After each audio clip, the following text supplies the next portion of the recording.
สบายดีพ่อแม่พี่น้องตอนนี้ห่างกับฮอดเทือนเนาะสิมาสวยเขาเนาะพี่น้องเป็นเบิ้งเนาะแม่มาเอาไหมยังไม่เนาะเอามึงเอาแกลายมาแล้ว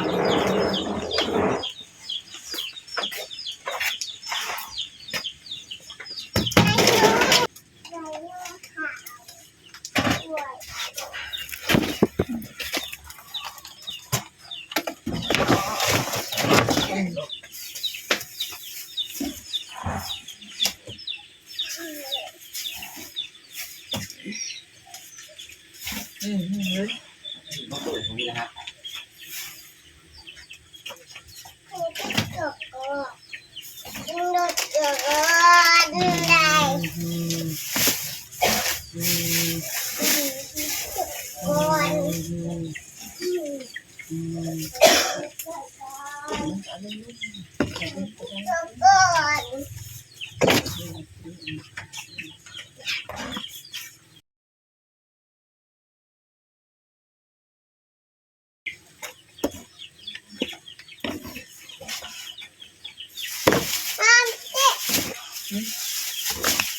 ก็คือหนึ่งลายแต่เขา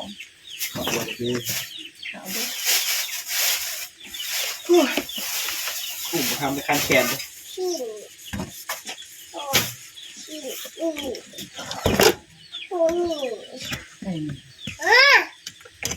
ถ้าไปไหนไปเลยไปโลดตัวให้ตัว1 บาท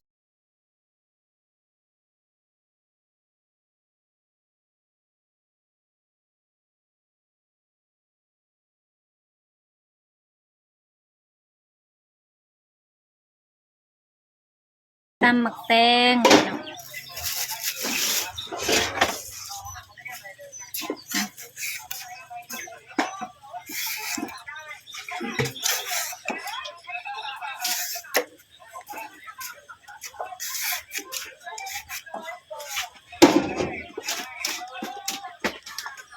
เป็นไม้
ก็มื้อนี้ก็มีเมนูอันนี้นะพี่น้องเป็นอั่วเป็นอันแหนมนี่แหละ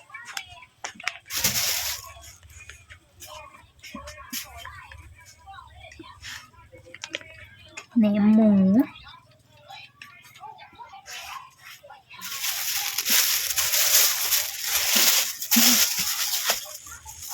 เอาไป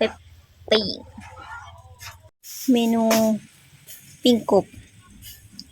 แล้วก็ปิ้งนกก็ได้ซุมื้อเนาะจักมาแต่ใส่อาหารแรงพี่น้องตุ่มปลานี้เป็นต้มปลาหรือแกงปลานี่แหละ ต้มยำเจ้ต้มสุก ต้มสุก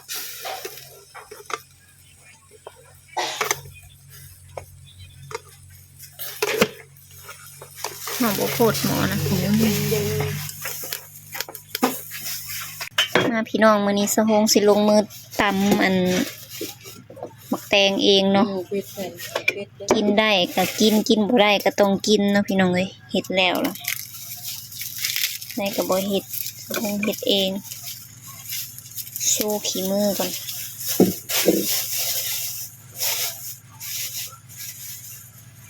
อันนี้ก็เป็นหมักพริกเนาะใส่จัก2หมาก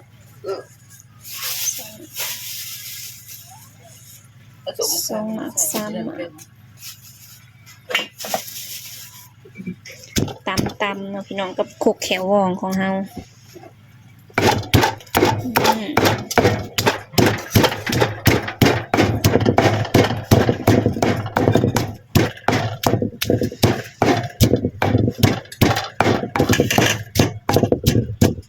ใส่ปลาแหลกลงไปพี่น้องท้องก็ห้องก็ท้องสงสัยอยากเขาอันนี้น้ำตาล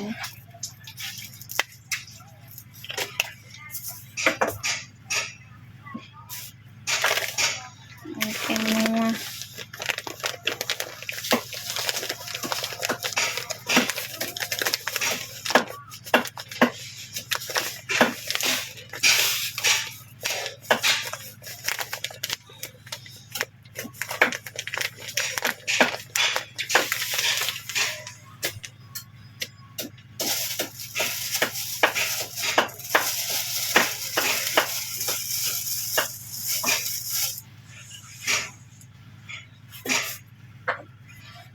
มักเล่นเนาะใส่จากหมาก2หมาก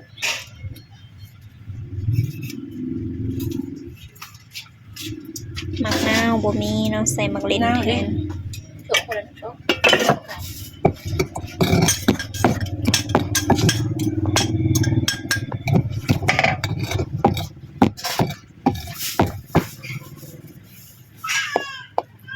เอามักแตงลงเลย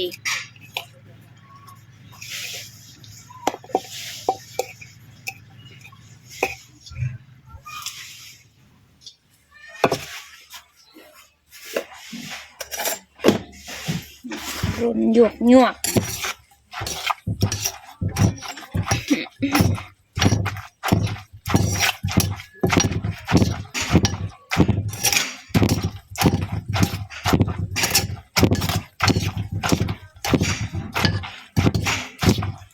สีสันน่ารับประทานมากเลย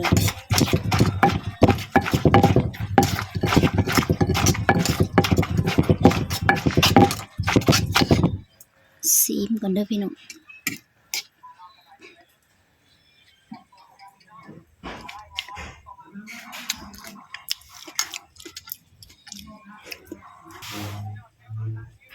ก็มันบดอยากสุกมันได้ใส่มะนาวอีกหน่อยนึง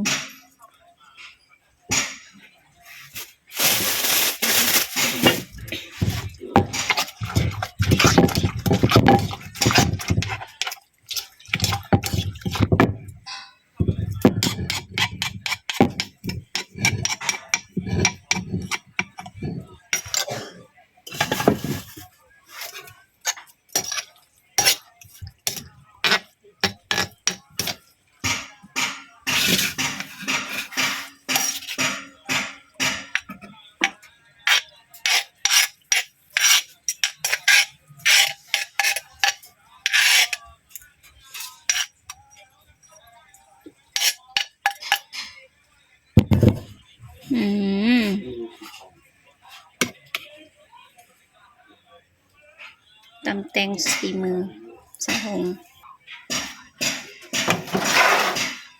อันนี้เป็ดปีกอุ้ยภายใหม่ดำปื้อๆขนาดนั่งเผาได้นะ แต่ไม่ก็ไปแล้วก็ปูลง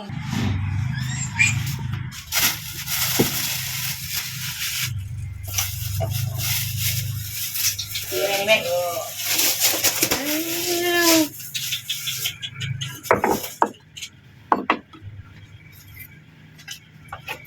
เดี๋ยวเลยเด้อพี่น้องมาเด้อกินน้ำกัน จุ๊บ